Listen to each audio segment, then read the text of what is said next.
तो कैसे हैं आप लोग। आई होप आप सब अच्छे होंगे। इस वीडियो में हम लोग क्लास 8 मैथ का चैप्टर 13 पढ़ने वाले हैं, जिसका नाम है क्षेत्रमिति मेंसुरेशन। इस वीडियो में हम लोग प्रश्नावली 13.4 पढ़ेंगे। पहला का सवाल है, एक घन में कितने सतहें होती हैं। तो चलिए आपको बताते हैं। तो देखिए यहाँ पर घन का चित्र बना दिए। तो सबसे पहला ध्यान क्या आप रखिएगा कि घन पूछे या घनाभ पूछे, ठीक है, तो सतहें कितनी होती है। सतह दोनों में बराबर होता है, किनारों की संख्या भी दोनों में बराबर होता है और शीर्षों की संख्या भी दोनों में बराबर होता है, ठीक है। बस अंतर क्या होता है ना, घन में जो सतह है वो सब एक समान होता है और घनाभ में सभी सतह एक समान बराबर नहीं होता, बस यही अंतर है।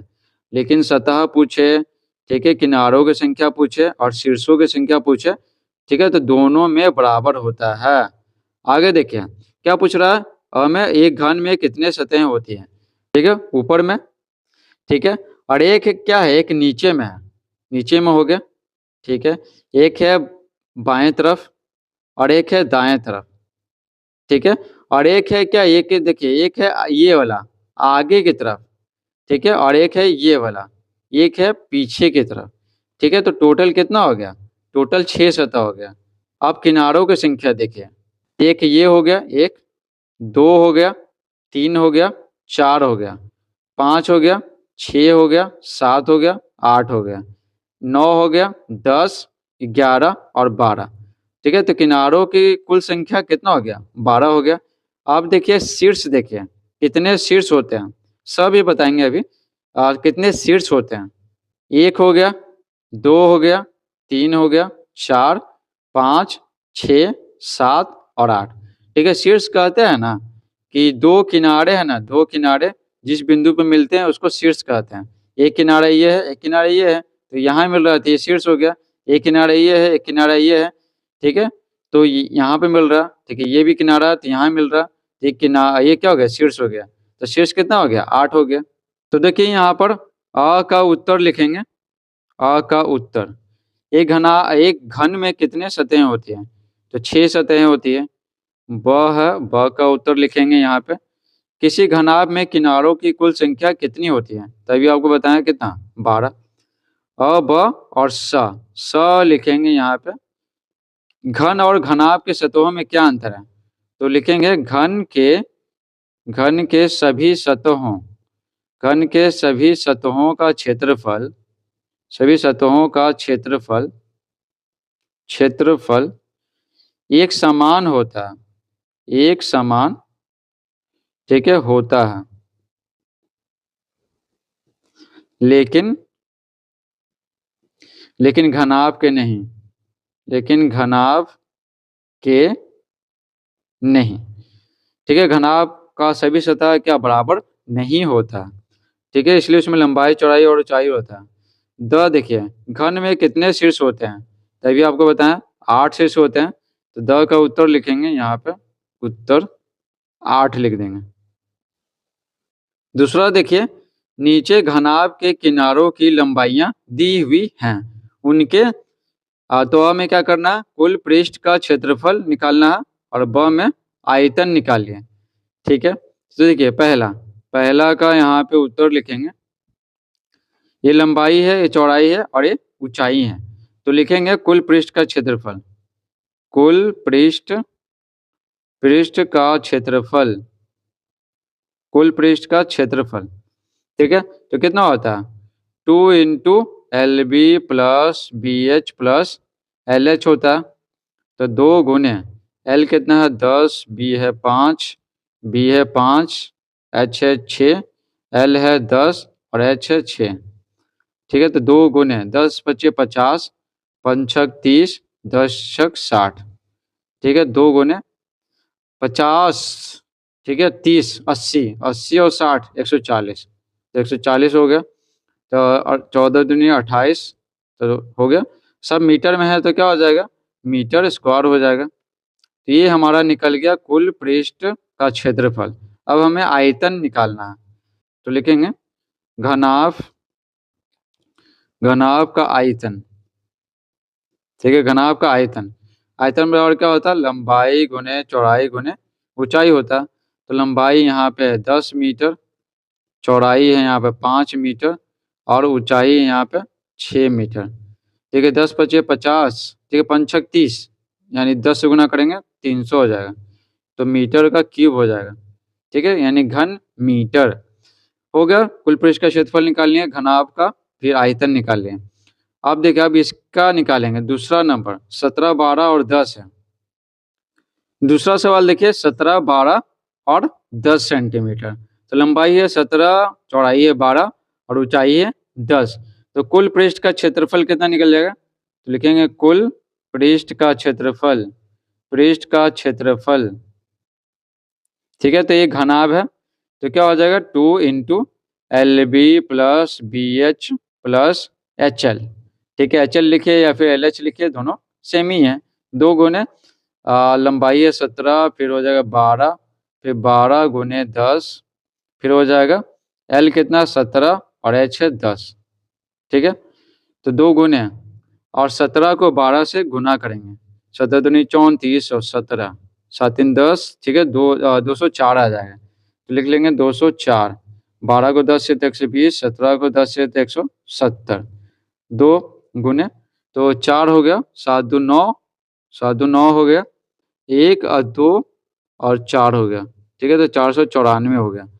अब इसको गुना करेंगे, 4 दूनी 8, 9 दूनी 18, हाथ में 1, 4 दूनी 8, 1 9, तो 988 सब सेंटीमीटर में है, तो सेंटीमीटर का स्क्वायर हो जाएगा क्षेत्रफल। क्षेत्रफल याद रखिएगा, ये क्या होता है, सेंटीमीटर स्क्वायर में होता है, मतलब स्क्वायर होगा, metre square, kilometre square, centimetre square.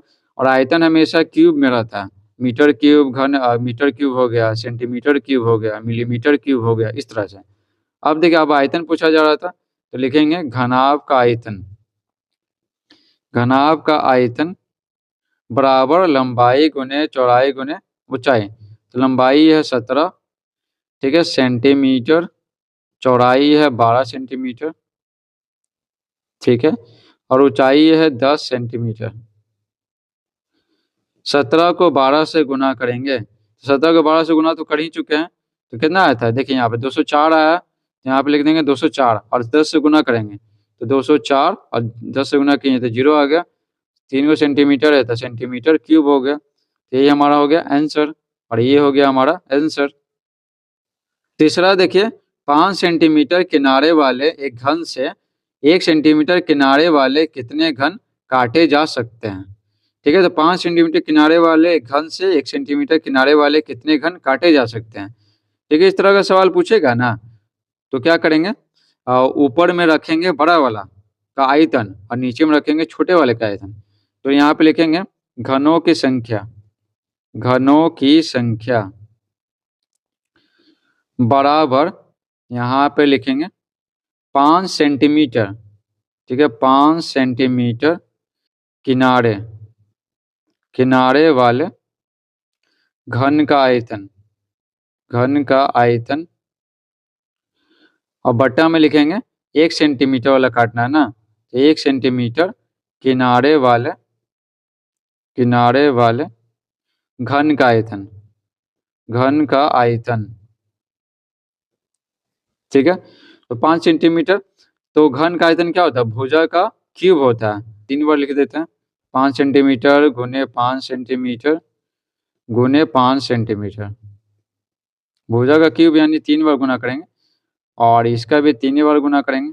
ये भी क्या है, हमारा घन ही है, तो 1 सेंटीमीटर गुने 1 सेंटीमीटर गुने 1 सेंटीमीटर लिख दिए। अब इसको काटेंगे, तो देखिए सेंटीमीटर से सेंटीमीटर सब क्या कट गया, नीचे 1 है तो कोई फर्क नहीं पड़ता, तो 5 को 3 बार गुना करेंगे तो 5 का 25, 25 25 125, तो घनों की संख्या आ गया 125। तो ये हो गया हमारा आंसर। चौथा सवाल देखिए, एक घनाभ का आयतन 576 घन मीटर है और आधार वर्गाकार है, जिसकी एक भुजा 6 मीटर है, तो घनाभ की ऊंचाई ज्ञात कीजिए। तो आधार यहाँ पे कैसा, वर्गाकार है। ठीक है, तो आधार हो गया, और एक भुजा क्या है, 6 मीटर है। ठीक है, 6 मीटर, 6 मीटर, ठीक है, सब क्या है, सब 6 मीटर है, 6 मीटर, 6 मीटर। ठीक है, इसी पे क्या है, इसी पे घनाभ बनाया हुआ, तो यहाँ पे उत्तर लिखेंगे घनाभ का आयतन, घनाभ का आयतन बराबर आधार का क्षेत्रफल, आधार का क्षेत्रफल और गुणे में क्या होता है, गुणे में ऊंचाई होता है। ठीक है, गुणे में ऊंचाई। ठीक है, तो आयतन कितना दिया हुआ, 576 दिया हुआ।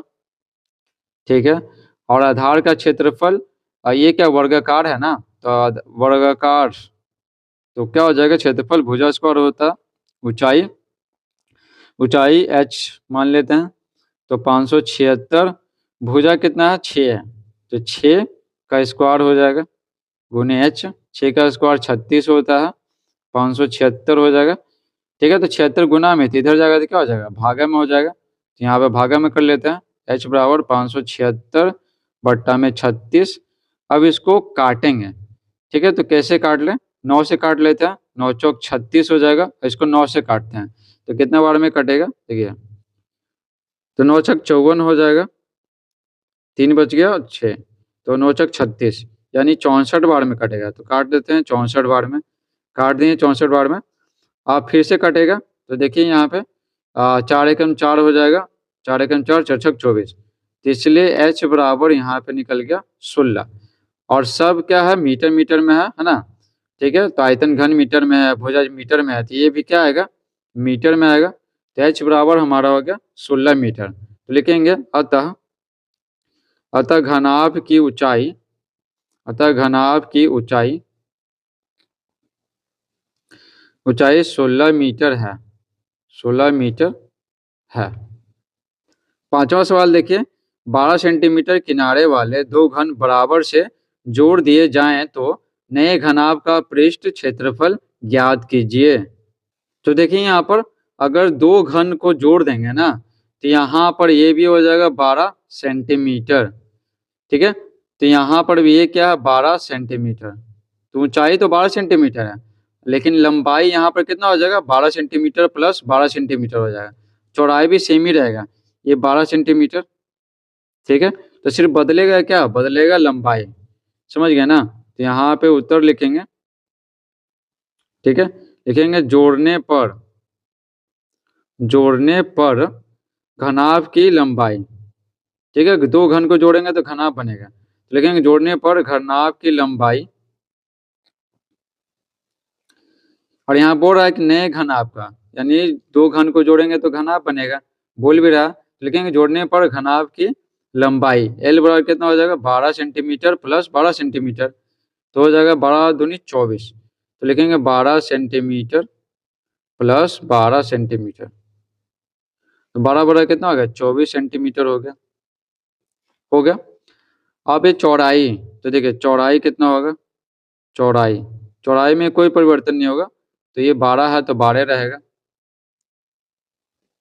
उसके बाद ऊंचाई, तो ऊंचाई में भी कोई परिवर्तन नहीं होगा, तो ऊंचाई 12 का 12 रहेगा, हो गया। अब घनाभ का पृष्ठ क्षेत्रफल पूछ रहा है, तो घनाभ का पृष्ठ क्षेत्रफल कितना होता है, तो लिखेंगे इसलिए घनाभ का, घनाभ का पृष्ठ क्षेत्रफल, घनाभ का पृष्ठ क्षेत्रफल बराबर 2 into L B plus B H plus H L होता है। ठीक है, तो अब यहाँ पर निकाल लेते हैं, तो 2 गुने एल कितना है, एल है 24 और बी है 12 और बी है 12, एच है 12, एच है 12, एल है कितना 24। ठीक है, सबको गुना कर लेते हैं, और 24 को 12 से करेंगे ना, 24 को 12 से, 24 दूनी 48 और 24, 8 4 4 8 और 2, कितना हो गया, 288 हो गया, 288, 12 गुने 12 144 होता है, और 12 को 24 से करेंगे तभी किए हैं 288। ठीक है, इतना आ गया। अब आगे देखिए, 2 गुना, सबको जोड़ेंगे, 8 4 12, 12 8 20, फिर 0 हाथ में 2, 8 2 10, 10 4 14, 14 और 8 22 के 2, हाथ में 2, 2 2 4, 1 5, 5 2 7। ठीक है, 720 आ गया। अब देखिए 2 को 720 से करेंगे, 0 2 दूनी 4, 7 दूनी 14। अब ये किस में आएगा, सब सेंटीमीटर में है, तो क्षेत्रफल किस में आएगा, सेंटीमीटर का स्क्वायर में आएगा। ठीक है, तो यही हमारा क्या हो गया, आंसर हो गया, यही पूछ रहा था। घनाभ का पृष्ठ क्षेत्रफल ज्ञात कीजिए कब, जब दो घन को जोड़ेंगे तो। छठा सवाल देखिए, एक लड़का 2 लीटर दूध खरीदने गया, दुकानदार ने उसे एक आयताकार आधार वाले बर्तन से, जो 20 सेंटीमीटर लंबा, 15 सेंटीमीटर चौड़ा और 5 सेंटीमीटर गहरा था, एक बार मापकर दे दिया। बताइए उस लड़के को कितना कम या अधिक दूध मिला यदि 1 लीटर बराबर 1000 घन सेंटीमीटर है। तो यहाँ पर एक फॉर्मूला भी दिया हुआ, यदि 1 लीटर बराबर 1000 घन सेंटीमीटर। तो यहाँ पर देखिए ये आयताकार आधार वाला बर्तन है, ठीक है। तो ये हो गया यहाँ से 20 सेंटीमीटर, ठीक है। तो यहाँ से लेकर ना, यहाँ से लेकर यहाँ तक हो गया 20 सेंटीमीटर, ठीक है। उसके बाद यहाँ पर ये हो गया हमारा 15 सेंटीमीटर चौड़ाई, और यहाँ से यहाँ तक हो गया हमारा ऊंचाई, ठीक है। यहाँ पे लिख लेते हैं, ये हो गया हमारा 20 सेंटीमीटर, 20 सेंटीमीटर, ठीक है। लंबाई हो गया, चौड़ाई हो गया 15 सेंटीमीटर, ठीक है, यहाँ से यहाँ तक, और ऊंचाई हो गया कितना 5 सेंटीमीटर, 5 सेंटीमीटर, ठीक है। तो यहाँ पे क्या बोला गया था, एक लड़का 2 लीटर दूध खरीदने गया, आयताकार आधार वाले बर्तन से दिया उसको और एक बार माप कर दे दिया। तो बताइए उस लड़के को कितना कम या अधिक दूध मिला। इसमें देखेंगे कि इसमें कितना अटता है। तो यहाँ पे उत्तर लिखेंगे बर्तन की लंबाई, ठीक है, बर्तन की लंबाई, बर्तन की लंबाई। तो आयतन निकालना पड़ेगा। बर्तन की लंबाई L बराबर कितना है 20 सेंटीमीटर है, तो लिख दिए 20 सेंटीमीटर। चौड़ाई कितना है, चौड़ाई है, चौड़ाई को 20 से दिखाएंगे, चौड़ाई है 15 सेंटीमीटर, ठीक है, 15 सेंटीमीटर, और लंबाई 20 सेंटीमीटर, और ऊंचाई है 5 सेंटीमीटर। तो लिखेंगे ऊंचाई बराबर, ऊंचाई H बराबर 5 सेंटीमीटर, 5 सेंटीमीटर हो गया।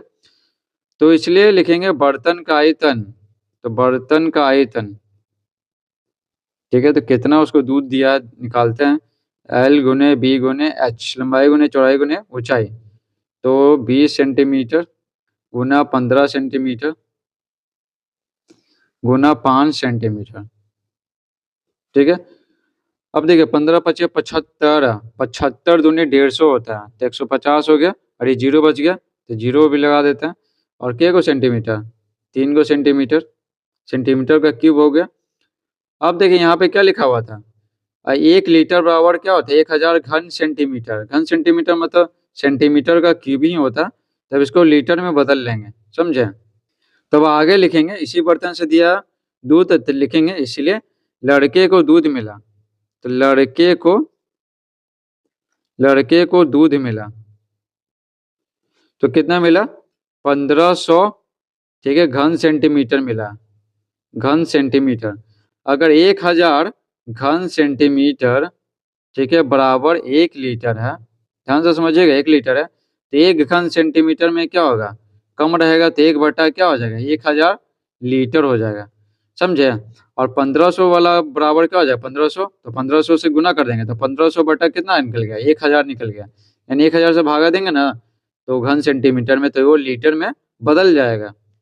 तो यहाँ पर कर देते हैं 1500 में हम लोग 1000 से भागा दे देते हैं, 1500 में 1000 से भागा दे दिए, तो ये लीटर में बदल गया।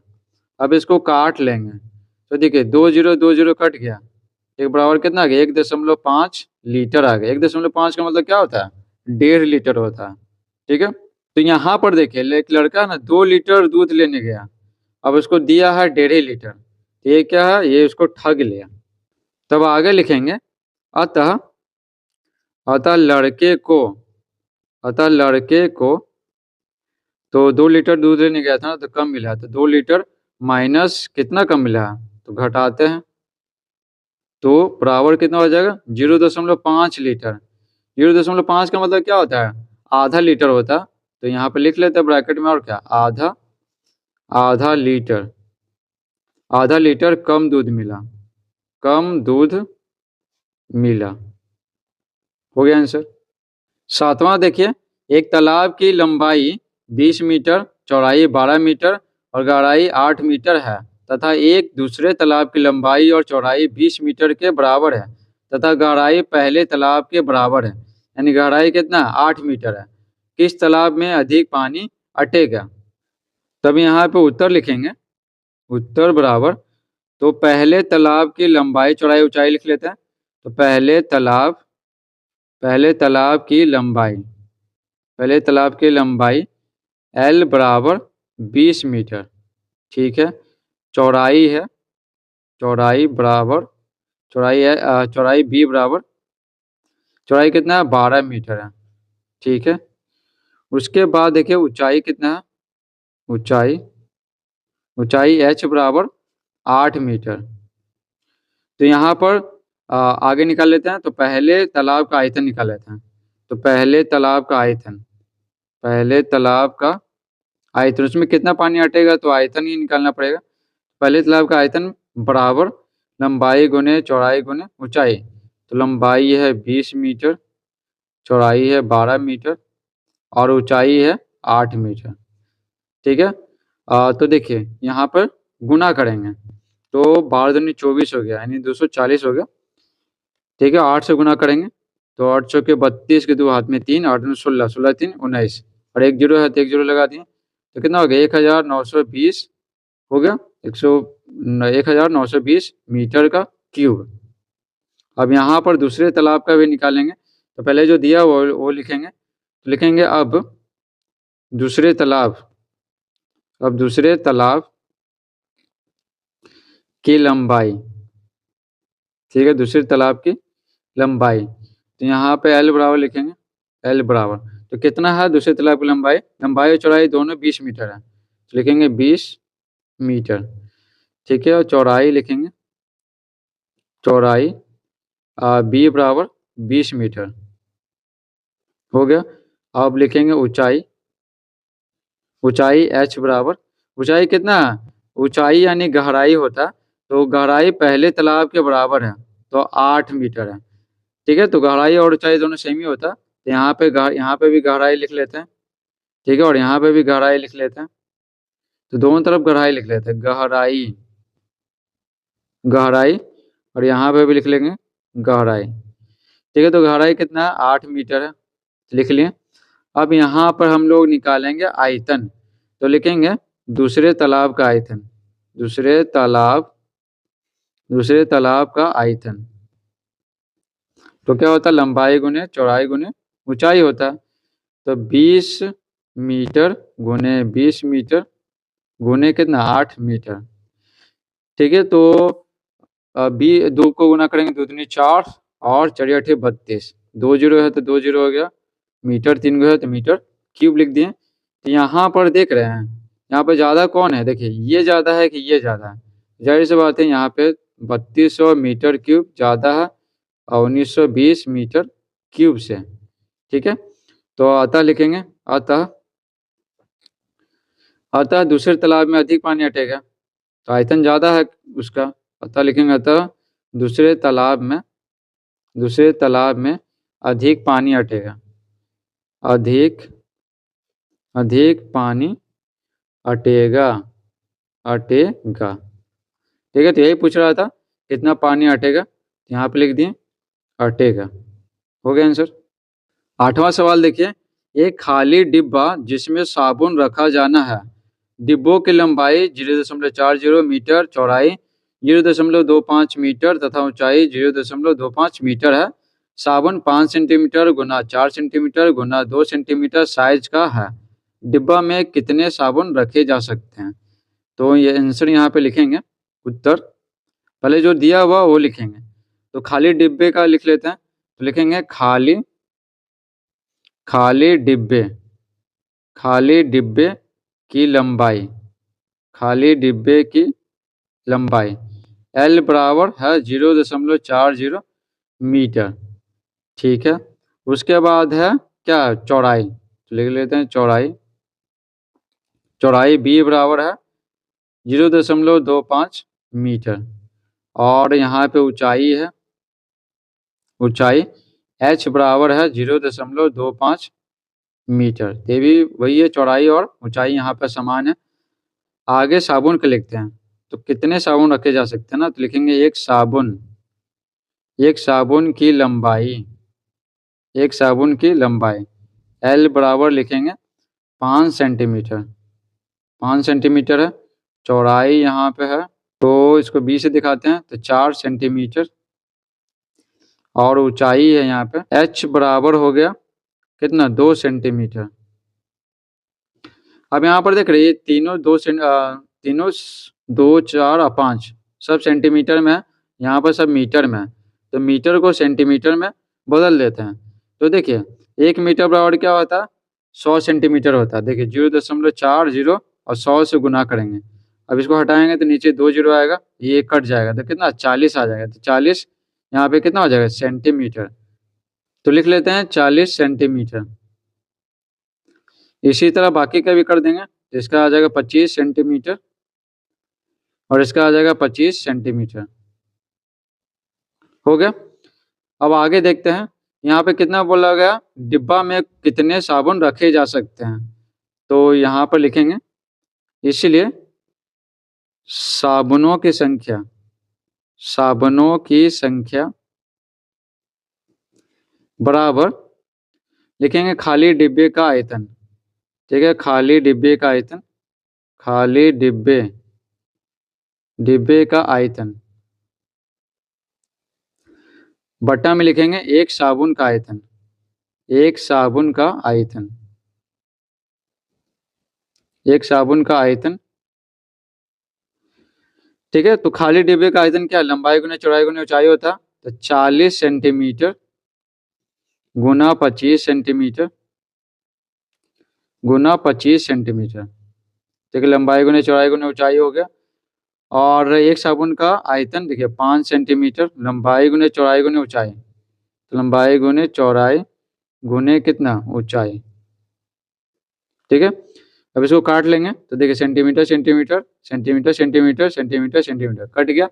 अब आगे काटेंगे तो देखिए 5 40 हो गया, उसके बाद 4 दुनिया 8 हो गया और 2 एकम 2 हो गया, कितना बचा, 25 और 25 बचा। तो 25 को 25 से गुना करते हैं तो 625 आता है। तो साबुनों की संख्या कितना आ गया, 625। तो यहाँ पर क्या पूछा गया था, डिब्बा में कितने साबुन रखे जा सकते हैं। तो यहाँ पर लिखेंगे अतः अतः डिब्बा में 625 साबुन 625 साबुन रखे जा सकते हैं, रखे जा सकते हैं। हो गया आंसर। 9वां सवाल देखिए, 30 मीटर लंबा 20 सेंटीमीटर चौड़ा तथा 4 मीटर ऊंची दीवार बनवानी है। यदि एक ईंट की लंबाई 25 सेंटीमीटर, चौड़ाई 12.5 सेंटीमीटर तथा ऊंचाई 7.5 सेंटीमीटर हो तो उस दीवार के बनवाने में कितने ईंटें लगेंगे। सीमेंट व बालू का आयतन नगण्य माना गया है। नगण्य मतलब बहुत ही कम। ठीक है, इसको है ना गिना नहीं गया, काउंट नहीं किया गया मात्रा का। तो यहाँ पे उत्तर लिखेंगे,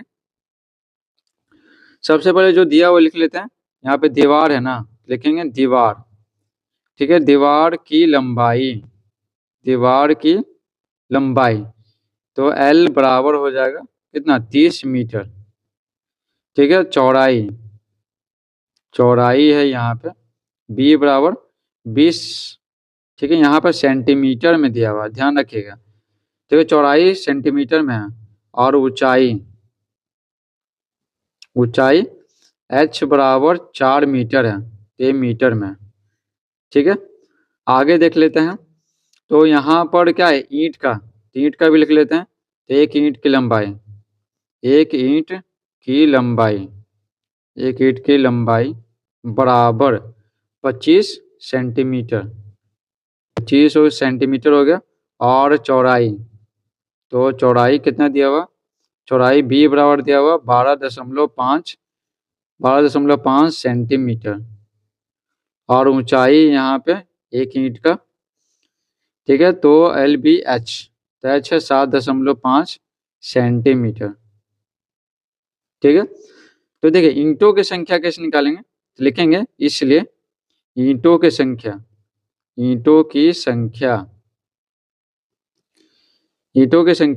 बराबर क्या होता, दीवार का आयतन बट्टा में होगा एक ईंट का आयतन। ठीक है, बट्टा में होगा एक ईंट का आयतन। लिख लिए। अब आगे देखिए, यहाँ पर दीवार का आयतन कितना हो जाएगा। देखिए सब के सब क्या है, सेंटीमीटर में है। यहाँ पे 30 मीटर और 4 मीटर है, तो इसको भी हम लोग बदल लेते हैं। तो सेंटीमीटर में 1 मीटर वर्ग क्या होता है, 100 सेंटीमीटर होता है। ठीक है, और इसको बदल लेते हैं, 1 मीटर वर्ग 100 सेंटीमीटर होता है, 100 सेंटीमीटर। तो देखिए दीवार का आयतन, तो लंबाई और चौड़ाई हो गया और ऊंचाई हो गया। ठीक है, 3 को सेंटीमीटर है तो सेंटीमीटर का क्यूब हो गया। बट्टे में लिखेंगे 25 गुना 12.5। ठीक है, 12.5 गुना 7.5। 3 को सेंटीमीटर है तो सेंटीमीटर का क्यूब हो जाएगा। यहाँ पे क्या, ये दोनों कट गया। ठीक है, अब और भी ढेर सारा कटेगा, तो इसको पॉइंट को पहले ये वाला है ना, ये वाला दोनों हटा लेते हैं। तो हटा के फिर से लिख लेते हैं 30 गुने 100, नहीं तो सब घिचबिच हो जाएगा। 4 गुने 100 बट्टा में क्या 25 और 12.5 और 7 12.5, यहाँ पे दशमलव, यहाँ पे दशमलव, तो इसको हटाएंगे।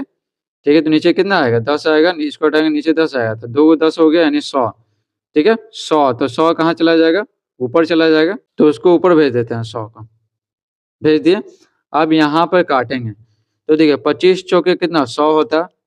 ठीक है, और काटते हैं 25 से, 25 25 125 और 25 चौके 100, 25 ते 75, 25 चौके 100, 5 एकम 5 5 छक 30। ठीक है, कट गया। आगे और भी काटेंगे, तो देखिए 3 एकम 3, 3 दूनी 6। ठीक है, तो यहाँ पे क्या बच गया, 2 बच गया, ये बच गया, ये बच गया। ठीक है, और के को 4 को बच गया। ठीक है, 4 भी बच गया, 1 2 3। ठीक है, तो सबको गुना कर लेते हैं। तो 2 गुना 4 गुना 20 गुना 4, 3 गो और है, सबको गुना करते हैं। तो देखिए यहाँ पे 4 दूनी 8, 8 दूनी 16, 16 चौके 64। ठीक है, 64 को करेंगे 4 चौके 16 से। तो देखिए यहाँ पर आ गए 1024। ठीक है, और एक जीरो दो भी यहाँ पे बचा हुआ है, तो यहाँ पे जीरो लगा दिए। कितना आ गया, 10,240। तो आगे लिखेंगे, यहाँ पे क्या पूछ रहा था कि उस दीवार के बनवाने में कितनी ईंटें लगेंगी। लिखेंगे दीवार के बनवाने में डैश ईंटें लगेंगे। तो लिख लेते हैं, अतः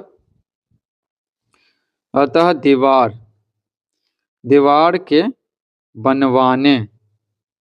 के बनवाने में 10,240 ईंटें लगेंगी। तो लगेंगी, हो गया। 10वां सवाल देखिए, एक कमरे की लंबाई 15 मीटर, चौड़ाई 10 मीटर तथा ऊंचाई 8 मीटर है। उस घर में कितनी हवा भरेगा। तो जाहिर सी बात है, घर में जितना आयतन होगा ना, यानी कमरा में जितना आयतन होगा उतना ही हवा भरेगा। तो यहाँ पे उत्तर लिखेंगे। ठीक है, उत्तर कमरे की लंबाई, तो कमरे की लंबाई L बराबर कितना है, 15 मीटर है। 15 मीटर हो गया। चौड़ाई, तो देखिए चौड़ाई B बराबर है 10 मीटर, 10 मीटर। और ऊंचाई H बराबर है 8 मीटर, हो गया। तो यहाँ पे हवा का आयतन लिखेंगे, इसीलिए हवा का आयतन बराबर क्या होगा, कमरे का आयतन। तो कमरे का आयतन जितना होगा उतना ही अटेगा हवा। तो यहाँ पे लिखेंगे लंबाई गुने चौड़ाई गुने ऊंचाई। तो लंबाई है 15 मीटर, चौड़ाई है 10 मीटर और ऊंचाई है 8 मीटर। ठीक है, 15 8, देखिए 15 और 8, तो 15 8 20 से 120 होता है, और 10 से गुना करेंगे तो 120 में अगर 10 से गुना किए तो आ गया 1200। और मीटर कितना, क्यूब। ठीक है, 3 मीटर है ना, तो मीटर क्यूब, जिसको क्या कहते हैं, घन मीटर भी कहते हैं। तो आंसर लिखेंगे, अतः उस घर में कितनी हवा भरेगा। तो लिखेंगे अतः घर में 1200 मीटर क्यूब हवा भरेगा। ठीक है, इस प्रकार से पूरा चैप्टर समाप्त होता। आशा करते हैं कि आपको ये वीडियो समझ में आया होगा। अगर समझ में आया तो वीडियो को लाइक कीजिए, चैनल पर नए हैं तो चैनल को सब्सक्राइब कीजिए और बाकी सब्जेक्ट का वीडियोस देखने के लिए प्लेलिस्ट चेक कीजिए। आपको सारा सब्जेक्ट का वीडियोस मिल जाएगा। Thanks for watching.